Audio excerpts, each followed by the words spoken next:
Okay, welcome to DC Iron Age. I'm Donovan Fourie.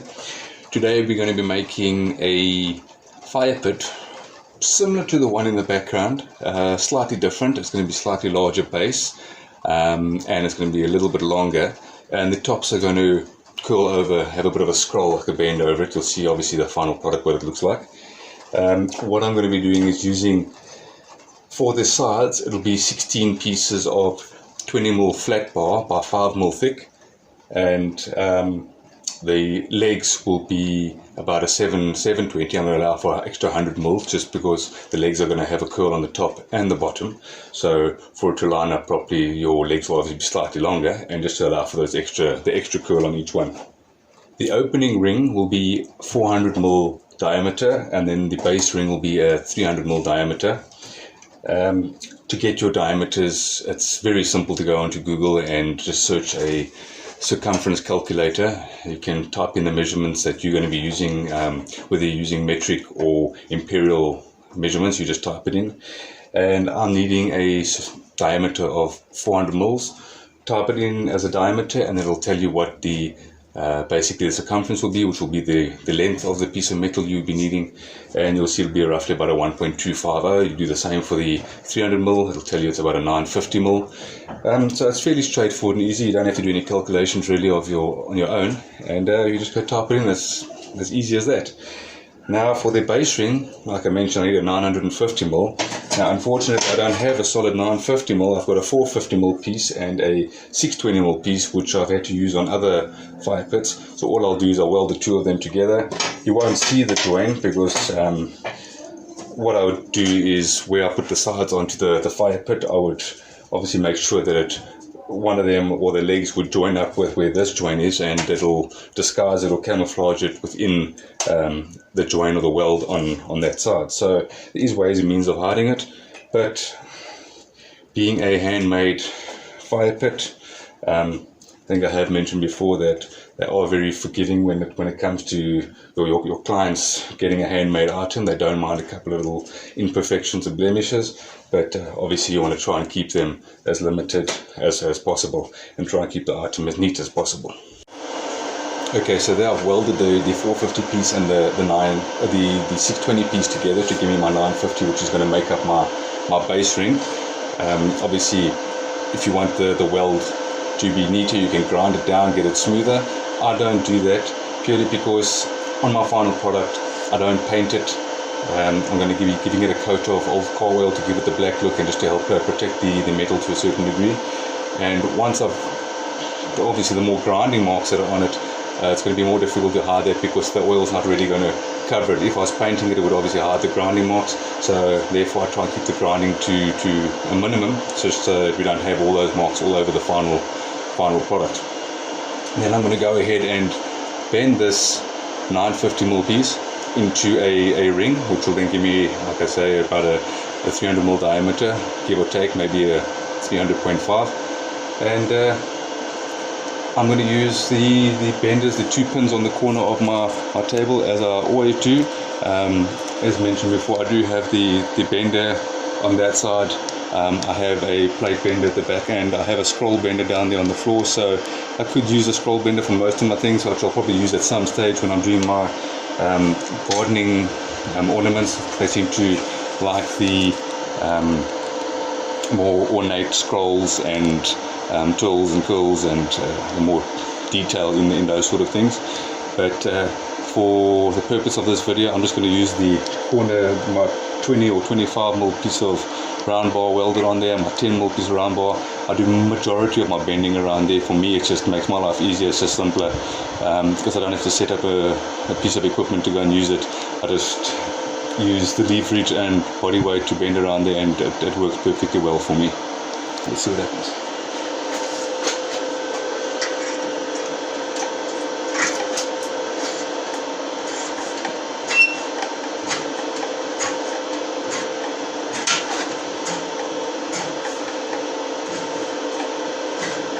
As I always say, you'll get the hang of this. The more you do it, the easier it does become.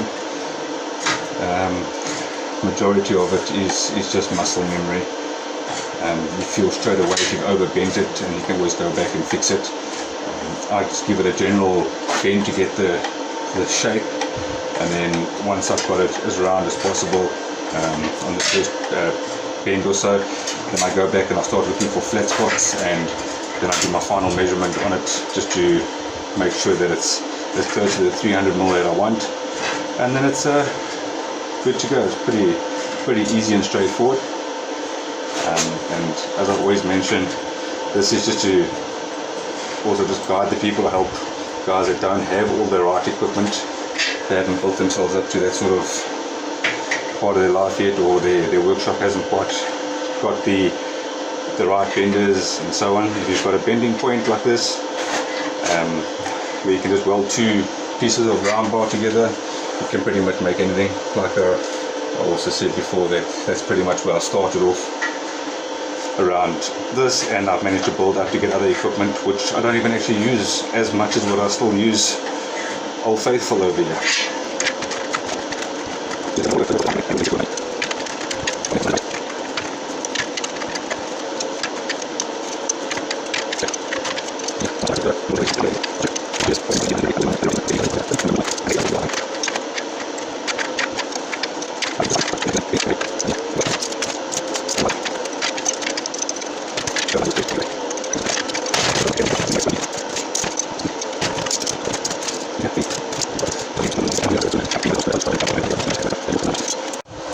Okay, so there we have the 300mm diameter circle welded, and the 400mm, as you can see, they'll go together for bottom ring and top ring, and they don't come out too bad, even given the sort of primitive bender that I have over there. So you can do it. So what I'll do now is move on to the base ring. And what I use for, here comes some fun, so I just have off on the table while I'm trying to get this off. There we go. What I'll do is I'll measure across from center to center. It'll give me a measurement, because for the base ring what I do is I'll use 10mm round bar to go across and make my support. Obviously when you make your fire and you burn your wood, that'll stop the wood from falling right through. It'll support it, and then obviously it'll only allow the ash to fall through onto the tray, which I'll also make, which will go underneath the fire pit. So the fire pit will then stand on that tray. You take it off when you're done and you'll clear the ash. So now I'm going to do the measurements for the 10mm round bar, cut them all to size, weld it on, and we'll have a look what that looks like when that's done. You'll see what I've done here on the metal table is I've just used some plain old Boilermakers chalk to make my marks. What I'll do is, you can obviously go ahead and be, if you're pedantic and you wanted to get everything precise, you can take a tape measure and measure each one's gap, which is more than likely the correct way to do it, is the correct way to do it. I normally like to work just on site, judging the distance between them. It obviously makes things slightly quicker, but if you want to go that route, you can make them, let's say that was my center, make the next one, I'd say maybe 40mm, so let me move over because that was just judged by the eye. So we're going to go measure your center to center. That's 30, so we'll make the center 15.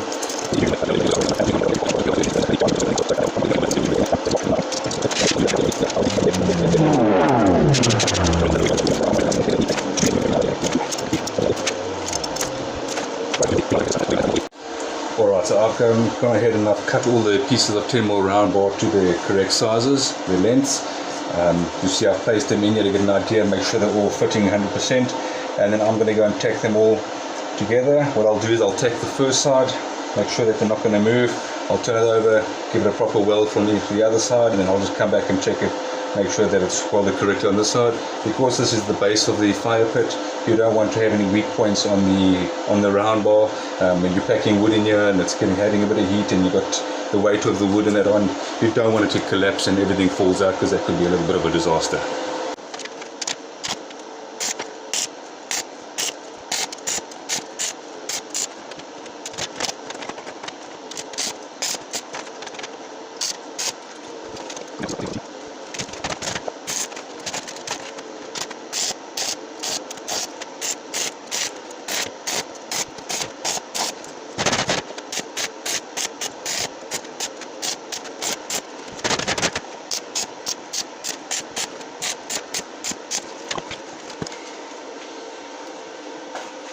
can, try and make sure you always have the correct protective gear, respirator, something just to help you breathe, protect your lungs from the fumes if you're not in a well ventilated place, but you should always be welding in a well ventilated area. Welding cap like I've got on, just put those sparks seem to get in everywhere, jump over the top of your head, land on your head, burn your head or down the back of your neck. It's not too fun. Now I'm just going to chop off some of the slag, check the weld.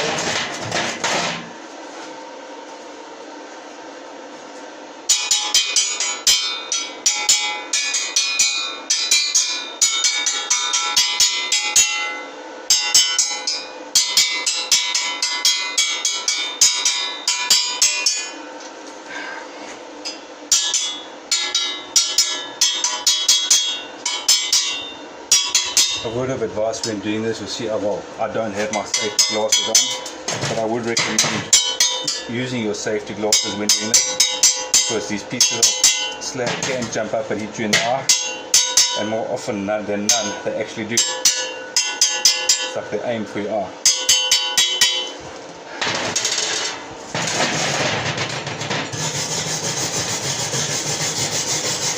Clean that off so you can check and make sure that the welds are all taken.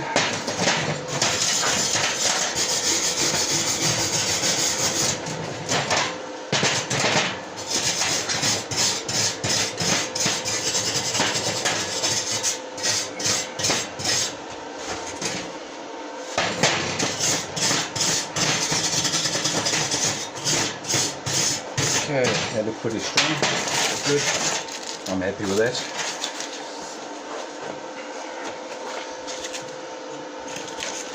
Oh, I need to clear out this table. A lot of junk on this table. And a little word of advice as well, because you seem to get busy with other things when you're working and you forget that you've just welded all these pieces of round bar on. And this metal stays hot for a fair amount of time, so I've just taken my gloves off so I can do some other things, handle other metal, and then quite often what happens is I'll come back to pick up that piece that I just welded, not realizing that it's still hot, and then you find out very quickly how hot it is. Yesterday I was busy doing some welding and the piece that I was working with was about to fall over, so without thinking I grabbed it with my hand that didn't have a glove on. And I ended up getting, you won't be able to see it, but a fair size blister running across my finger over there. It made an instant bubble basically across these two fingers over here, my pinky and the one next to it, the ring finger I think it is. But yeah, sometimes you just react and you don't think about it, and now I've got the blister to show for it. So always try and be aware if you can. Okay, now I'm going to be going on to the legs. I'm going to weld the legs on, but before I do that, I've just realized that I haven't bent any of the legs, done any of the scrolls around the ends like I meant to be doing. So let me move the base out of the way, and then I'm going to get onto that.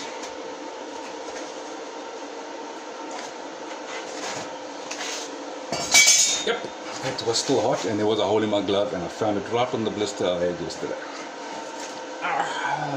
Joy. Let me just try and see if I can get a better shot on the corner where I'm going to be working. Unfortunately I can't zoom in because I think it's on selfie mode and it won't allow me to zoom in. So I'm going to put one of the 720 pieces of leg, a flat bar, in between the 2 points, and you'll see it's pretty straightforward. You just bend it around using your body weight, a little bit of momentum, the leverage of the length of the steel, and I'll bend it till it touches the 10mm piece, and then I know that that will give me the same bend every time. So every leg and every piece of the side will come out with the same bend, because I've bent it around the same piece of 25mm round bar, bent it around nice and tight until it touches the 10mm, so each one will come out the same.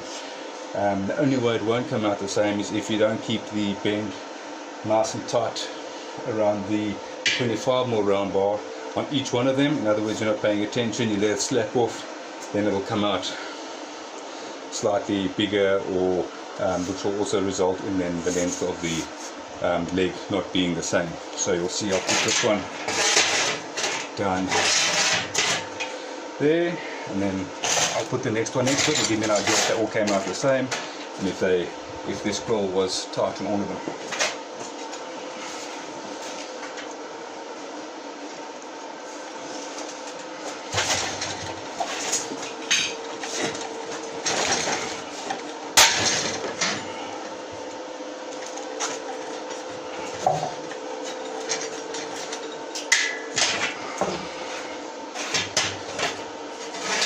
And then those two are exactly the same length, which means that the bends are going to be the same.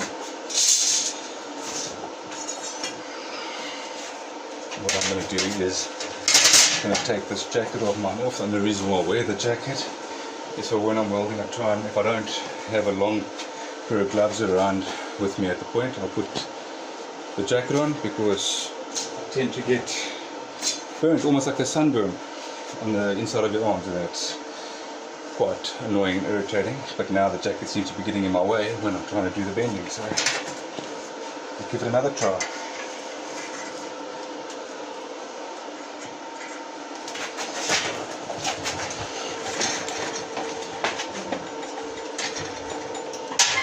Much better.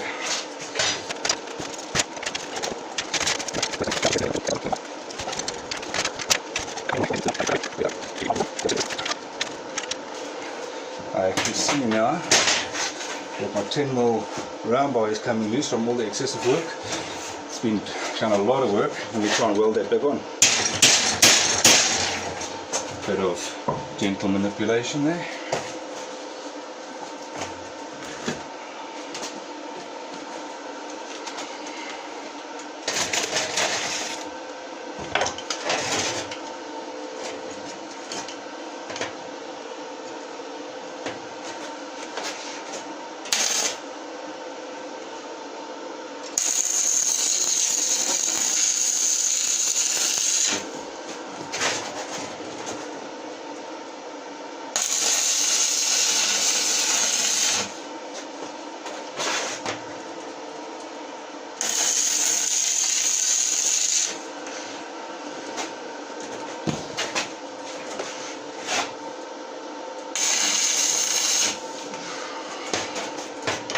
Hopefully that quick fix will sort it out.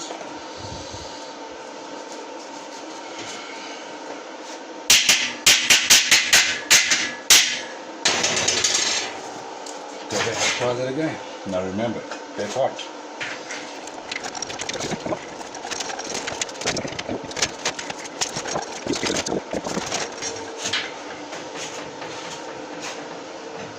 Pretty straightforward. And that's the 4 legs done. Now I'm going to go ahead and do the same thing for all 16 of the side bars, but they're only going to get a bend on the top, because I'll get a bend over. So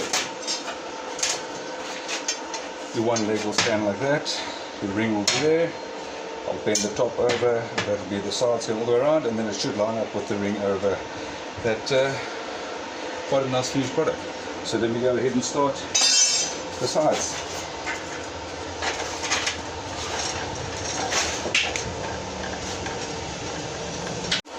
Alright, so there we have all 16 of these sides bent, and they're all looking pretty uniform. So that'll give a nice final product. What I'm going to do now is go ahead and weld the legs onto the base, and then the sides, and we'll get there slowly. That's a little bit quicker. No, slowly, but we'll get there. So what I'm going to do, because my table is probably not the best to begin with, like I mentioned before, it was the first one that I started off with right in the beginning when I was still working out of my carport, and all I did was make a table out of the first bit of metal that I got, and I've welded wheels onto it so I could move it in and out. And now since I've moved it in here, I've taken the wheels off, and I've kept the table the same, and it's got a lot of excess welding spatter and so on it. But not only that, the table itself has got a bit of a concave in it, so It isn't level all the way around, which does make things a little bit tricky. I should actually replace the top at some stage with a stronger, thicker top. But yeah, I just haven't got to that yet. That's a project for another day. So what I do in order to make each fire pit come out level is I could weld on the floor. Yes, it will take me back to when I'll weld it in the carport and then have a saw back by the end of the day. But all that I do is I take an old paver, a brick paver or cement paver. I have a half of one which I keep around here. That's about 50 mils in thickness. So what I do is place that in the middle of my table. That will support my base. What I would do as well is just make a mark around it with some Boilermaker chalk in a certain spot where it's fairly center.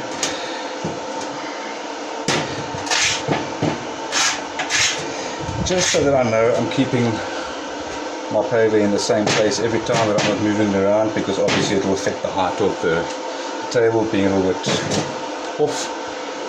And then what I would do is once I have the base on it, I'd line it up so each time I weld, I put it on exactly the same place in the middle of the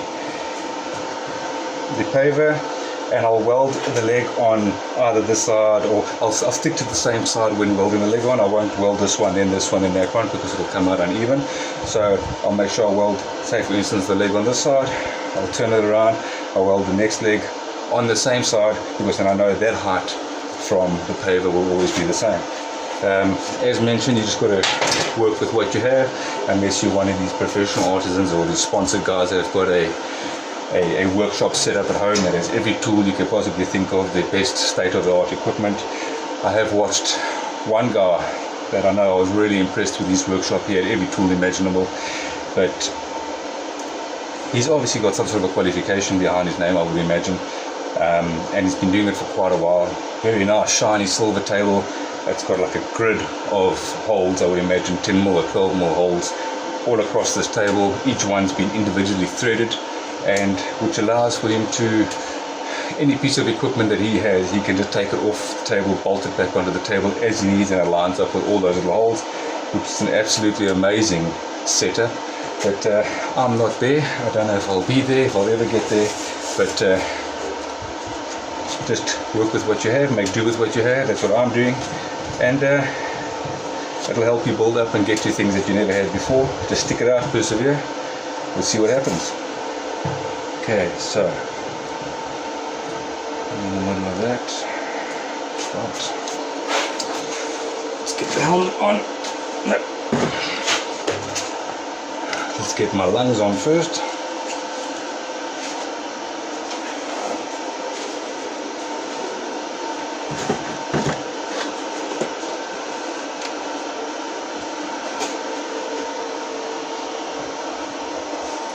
Okay, so firstly, I know that the center one was center because I measured it when I cut the round bar. So that a leg will definitely go on that side and on that side.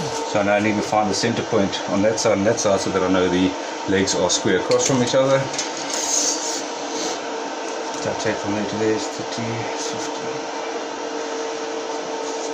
So that there is the center point.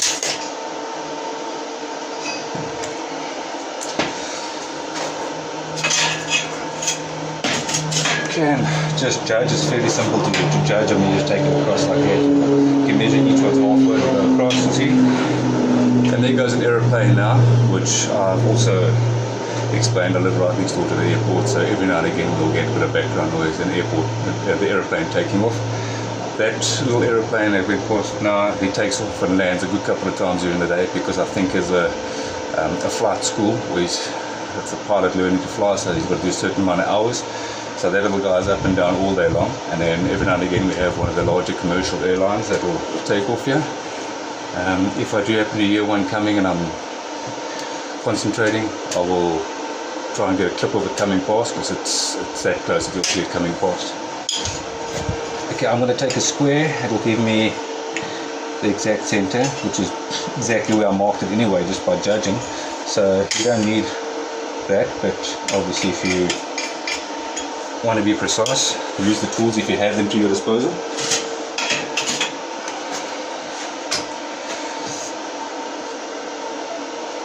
And then, as mentioned in the beginning, where I joined the two pieces of metal to make the base ring, I'm going to try and overlap that with a leg, which I've done now. So I've used that as the point for the leg.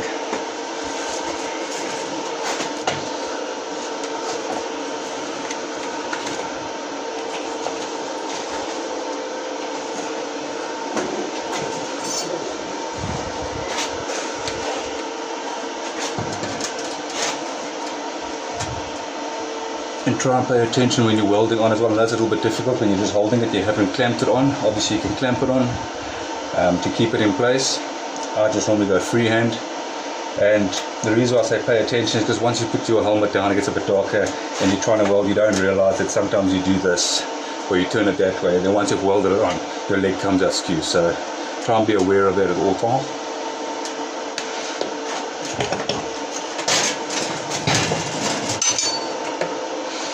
And don't move your plate, otherwise it's going to get holes up.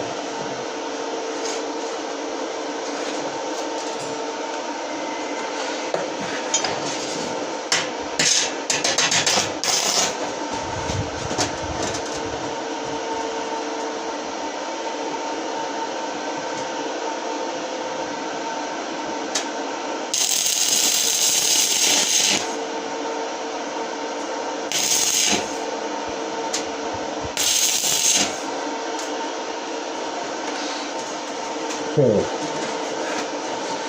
That looks pretty straight, I'm happy with that. What I'll do is just go around and weld all the spots where it makes contact with the ring to make sure that it's a strong leg to support the weight.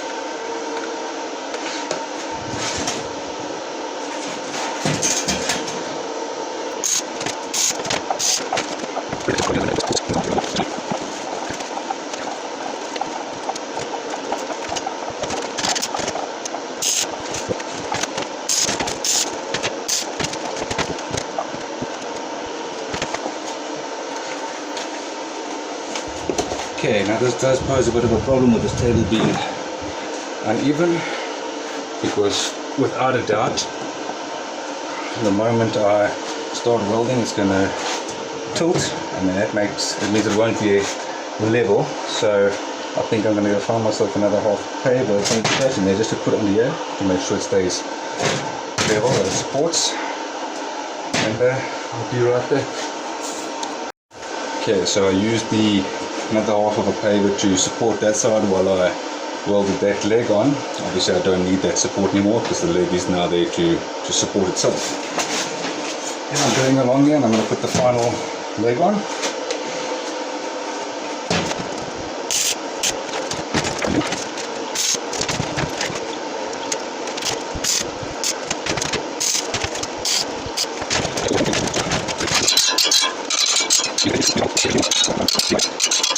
The fire pit rocking from side to side all the time I'm working with it, and as mentioned, it's because my table's not level, not because the fire pit's not level. Once it's complete and we put it down on the ground on a level surface where it's going to be standing, you'll see the difference. I'll give this a good final clean when I'm done.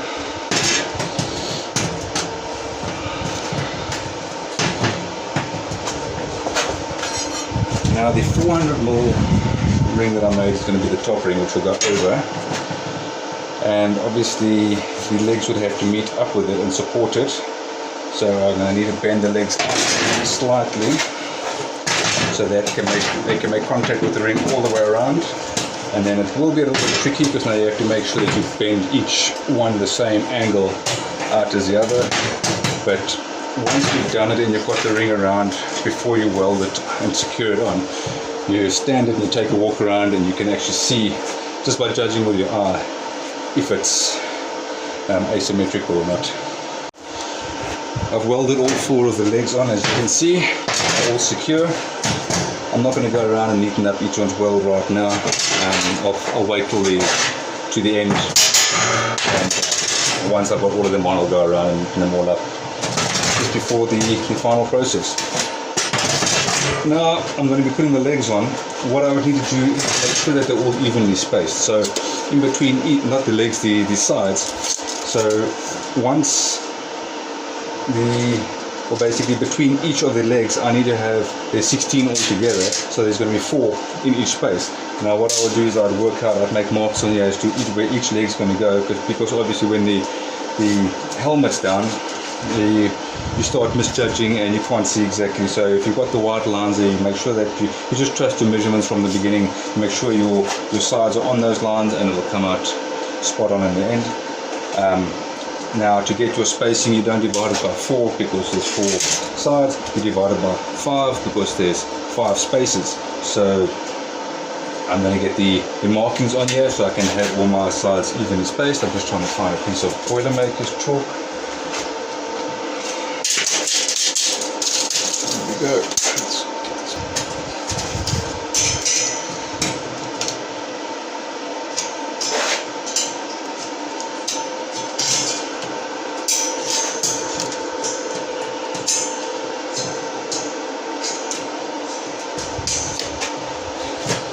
So I've marked all the sides going around. Now it's just a matter of tacking each side on, and then once I've tacked them all on in place, and I'll go around and do the proper weld and make sure that on the bottom line, top line line up, and the height adjust up or down if it's going to be in line, and that looks spot on, so I can actually tack that on right there.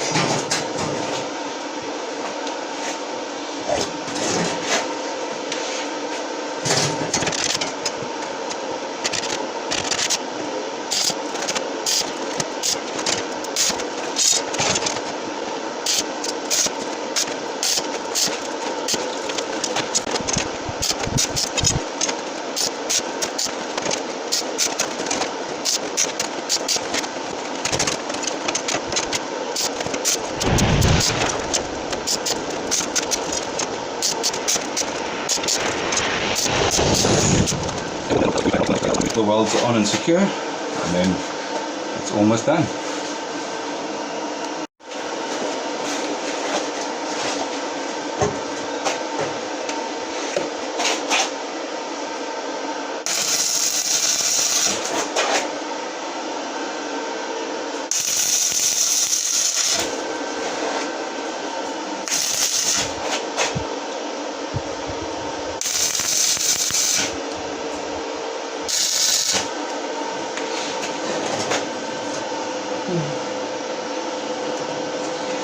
That's why it's important to always be aware of all the hot pieces. I've just welded this side, gone onto that side, and then I leaned against this side, and there was obviously a space on my wrist between the glove and the jacket, and it burnt me right over there. So that's probably one of the main dangers of welding all the time, all the burns.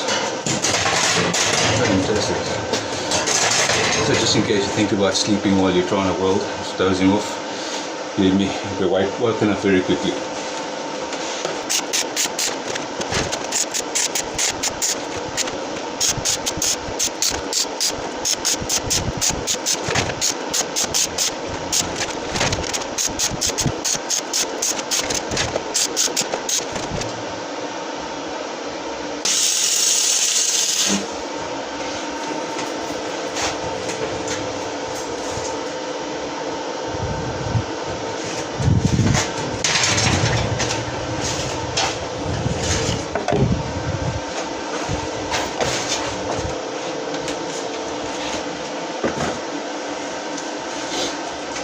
All of those sides and legs and everything's secure, all the welds are done.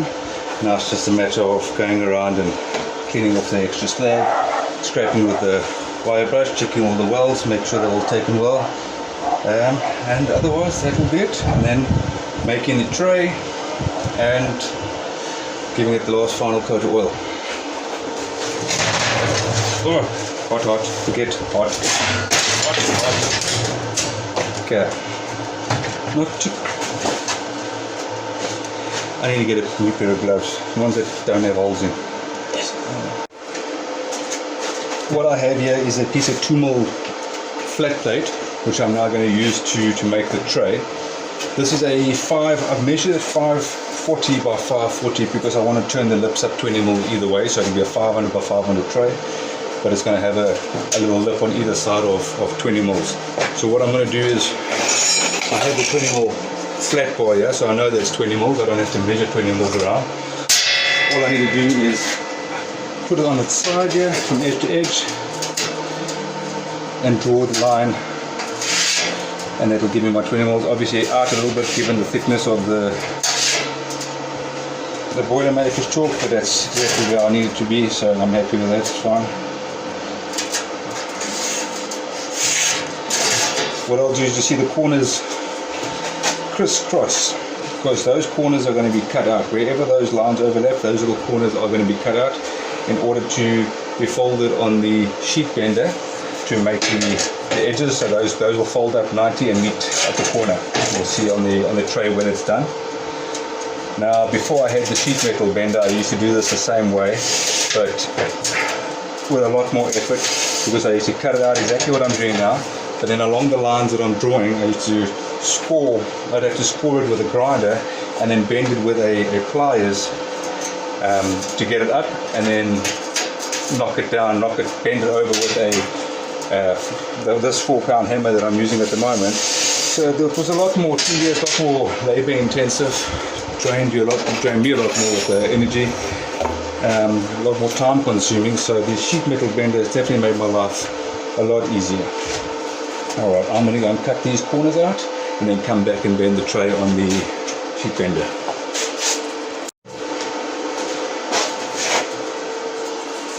Okay, so you see the corners have all been cut out on each side, all 4 sides. I've cut them out, and when I fold the edges up in the sheet bender, they should all meet. And then what I'll do is I'll tack those together and make some feet for the plate.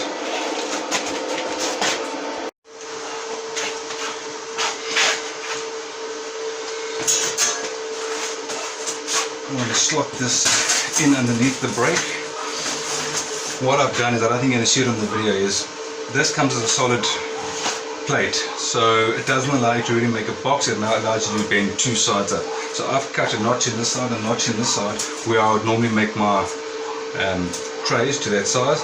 So when I fold it up, it slots in between those slots so I can make a box. Unfortunately, I can't get in deep enough to make the slots deep enough, so I can only bend them in there as far as I can, and then the balance I will just knock flat with the hammer, as I normally do.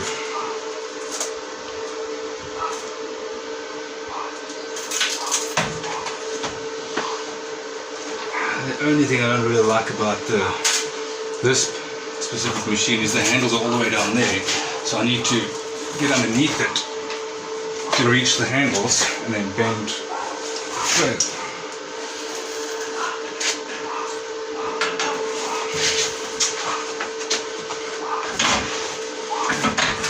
But definitely a lot easier than the way I used to do it. As you'll see, there's bent the sides up with the one side, not to the other side. One machine that I'm glad I did invest a bit of money in is this one. Saved me a lot of time, effort, energy. I'm very thankful for this specific unit. There's obviously bigger and better ones out there. I would like to upgrade at some stage, but for now it's already a great help.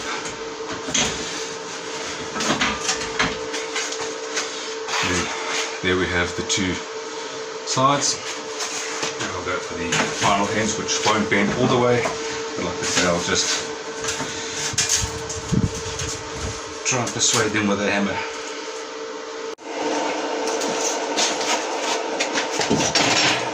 I've made some feet or legs which I've scrolled the ends. Normally I like to use about a 450mm piece. I just didn't have 450mm pieces at the moment, so they're slightly shorter than what I would normally use and like. And then they would basically go on the corners like that to support the tray. Ideally I normally want them coming through and meeting in the middle just to give extra support in the middle.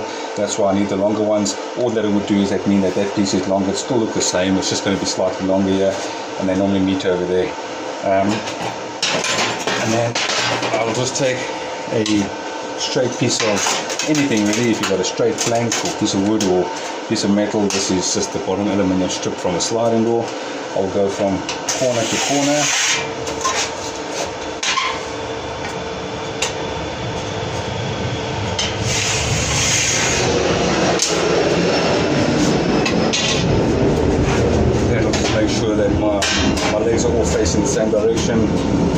obviously when they were normally a little bit longer, because they would meet in the middle, they would all be perfectly the same. Now I've got to just judge the end over here to make sure that this one's going to be protruding, sticking out as far over the edge or just inside the edge is what this one would be, just to make sure that they're all the same. And you keep it on the line to make sure that they're straight, they're all facing the center.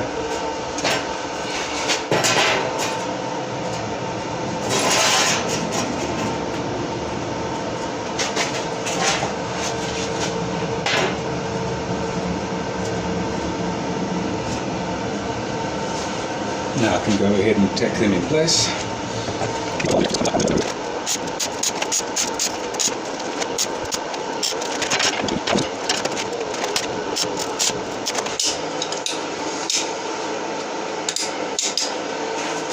Some handles just now, it's just the 10mm round bar that I used on the base of the fire pit. It's the same metal. I've just cut them into 2 by 100mm pieces and 4 by 50mm pieces. The 50mm pieces being the little arms to hold it up, and then the 100mm piece is the actual handle going across. So this is the 50mm tray, so halfway would be 25. Therefore I would mount the handles with that little mark halfway between the handle, and it'll make it center.